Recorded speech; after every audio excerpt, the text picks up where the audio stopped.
નમસ્કાર વિદ્યાર્થી મિત્રો, સ્વાગત છે તમારું સ્કાયલાઇન એજ્યુકેશનમાં। આજે આપણે જોવાના છીએ ધોરણ 11, વિષય છે ઇંગ્લિશ, બરાબર।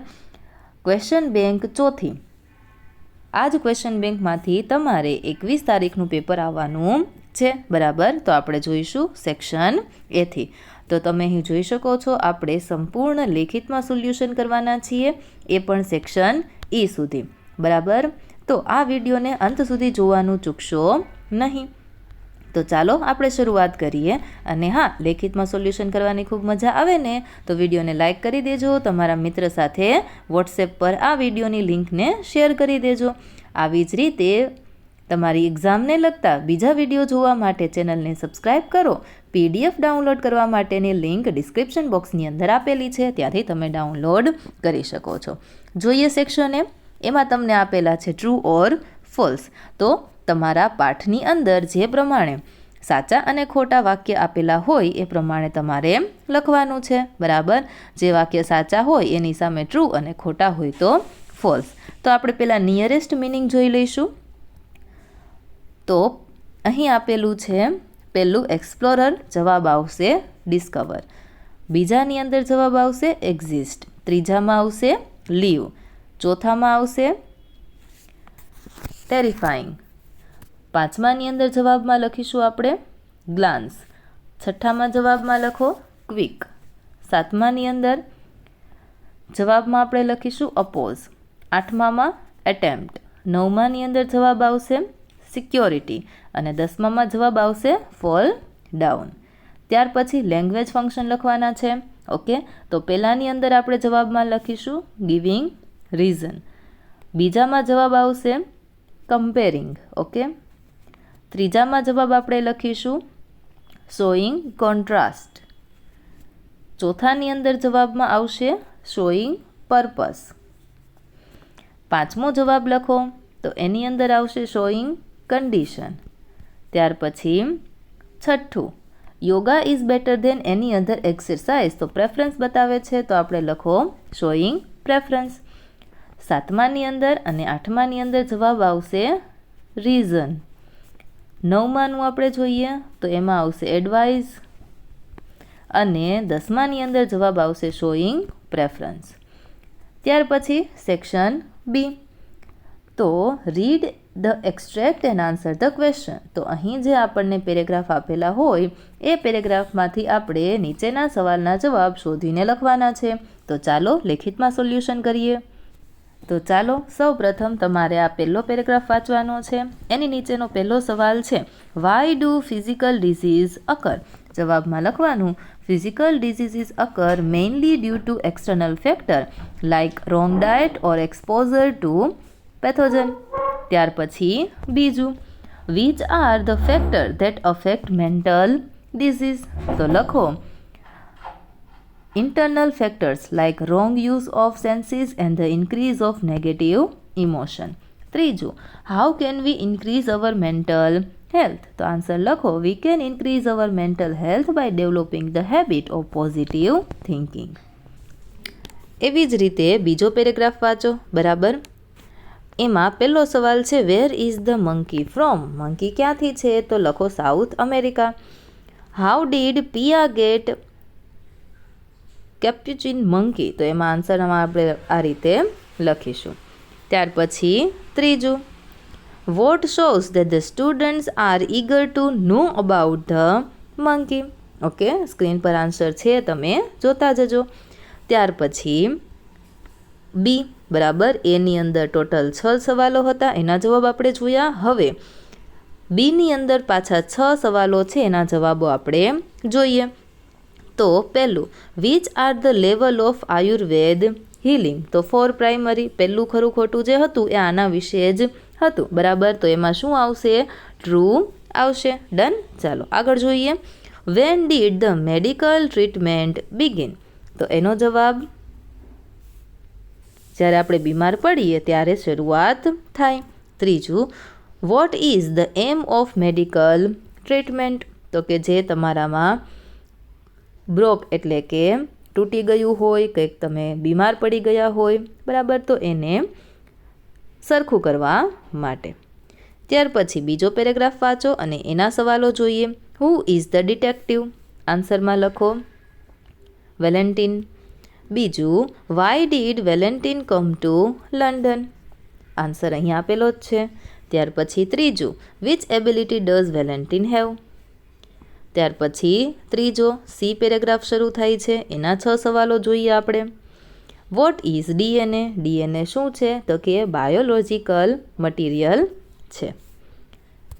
બીજું, how can the DNA be identified? ત્રીજામાં જવાબ લખો every cell contains thousands of DNA strands. એની અંદર બીજો પેરેગ્રાફ, ઓકે, અને એમાં પહેલો સવાલ એનો જવાબ. Father Brown was not sure if the person he was talking to was thief. બીજું, which was the test of Father Brown? આન્સરમાં લખશું આપણે if anything would make the person show himself as a thief. ત્રીજો સવાલ મોટો છે, screen પર જોઈ અને તમારે જવાબ લખવાનો. ત્યાર પછીનો પેરેગ્રાફ છે ડી, બરાબર. ડીમાં પણ તમે જોઈ શકો છો 6 સવાલો આપેલા છે. તો પહેલાનો જવાબ અહીં આપેલો છે, ત્યાર પછી બીજાનો જવાબ આપણે લખીએ અને ત્રીજાનો. હવે એની પછીનો પેરેગ્રાફ વાંચવાનો અને એની નીચેના સવાલો જોઈએ. તો પહેલો, બીજો અને ત્રીજો જવાબ. ઓકે, ચાલો. એની પછી આપણને આપેલું છે ઈ. તો what does Valentine notice? Valentine notice a series of very strange clothes left behind by a couple of old priests. બીજો સવાલ, એનો જવાબ. Valentine gets a clue from the restaurant when he finds salt in a sugar bowl. ત્રીજા સવાલનો જવાબ લખીએ. At the market stall, the priest upset the apples and changes the price labels of orange and nuts. એમાં બીજા 3 સવાલો. તો પહેલાનો જવાબ, સૂર્ય નમસ્કાર is a complete meditative technique. બીજાનો જવાબ, સૂર્ય નમસ્કાર ઇન્ક્લુડ્સ આસન્સ એન્ડ પ્રાણાયામ. ત્રીજું, હવે આપણે સેક્શન સી સુધી પહોંચી ગયા છીએ. તો તમને સેક્શન એ અને સેક્શન બીનું સંપૂર્ણ સોલ્યુશન કરવાની ખૂબ મજા આવી ગઈ ને? તો વિડીયોને લાઇક કરી દેજો. તમારા મિત્ર સાથે આ વિડીયોની લિંકને વોટ્સએપ પર શેર કરી દેજો. આવી જ રીતે બીજા વિડીયો જોવા માટે ચેનલને સબસ્ક્રાઈબ કરવાનું ભૂલશો નહીં. રેડ હાર્ટ સાથે તમારી શાળાનું નામ શું છે? ચાલો ફટાફટ કમેન્ટમાં જણાવો. ઓકે, હજુ આપણે સેક્શન ડી અને ઈ એનું પણ સોલ્યુશન જોવાના છીએ, તો વિડીયોને અંત સુધી જરૂરથી નિહાળજો. તો સેક્શન સીમાં અહીં આપણને પેરેગ્રાફ આપેલા છે, બરાબર. એ પેરેગ્રાફમાંથી નીચેના 6 સવાલના જવાબ લખવાના. તો ચાલો લખવા લાગીએ.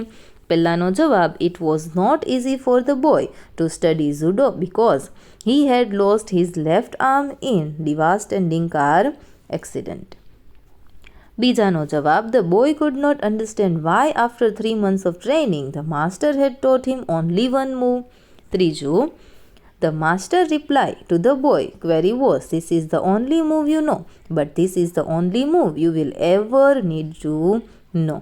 ત્યાર પછી ચોથું, તો ઇન સ્પાઇટ ઓફ એની જગ્યાએ વર્ડ આવે પેરેગ્રાફમાંથી ડિસ્પાઇટ, અને બીજું છે એમાં આવશે સેટિસ્ફેક્ટરીલી, બરાબર.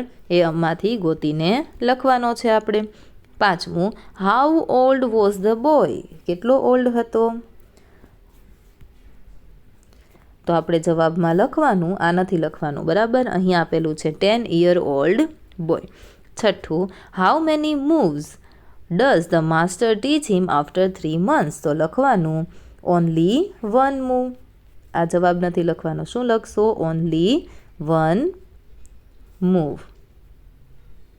ડન. ચાલો આગળ વધીએ.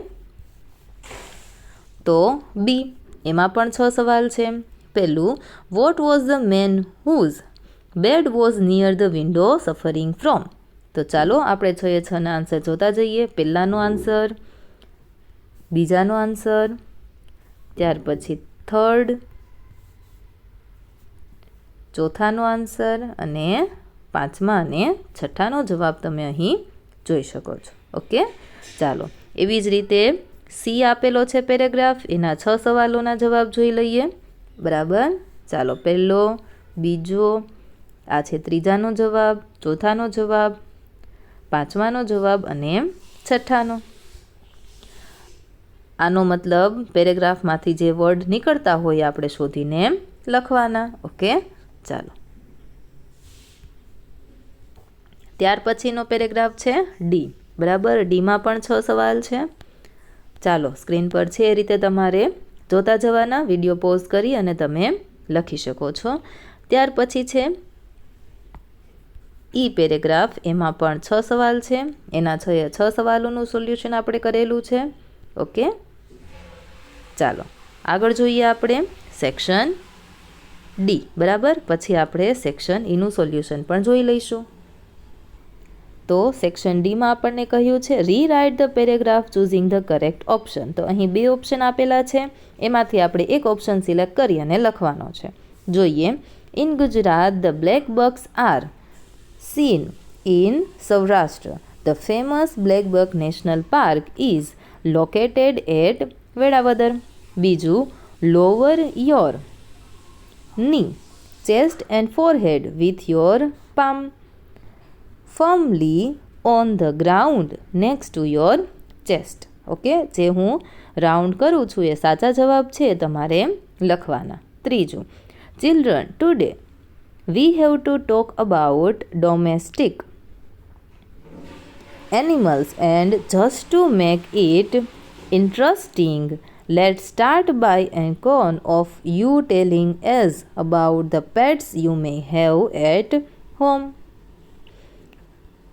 ચોથું, the calm voice and attitude added a strange violence to that shocking change of speech, but the little priest only turned his head slightly. ત્યાર પછી પાંચમું, India got the freedom not by arms but by non violence. Thousand of people who took part in freedom struggle suffered a lot. છઠ્ઠું, black buck is the fastest of all the antelopes. It is mainly found in Indian subcontinent. ત્યાર પછી section E.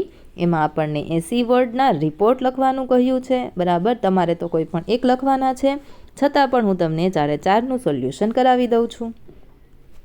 તો સૌથી પહેલાં છે independence day. એના વિશે report લખવાનો છે. તો તમારી શાળાનું નામ અહીં મેં XYZ લખેલું છે, ત્યાં તમારે તમારી શાળાનું નામ લખી અને આ રિપોર્ટ લખવાનો રહેશે.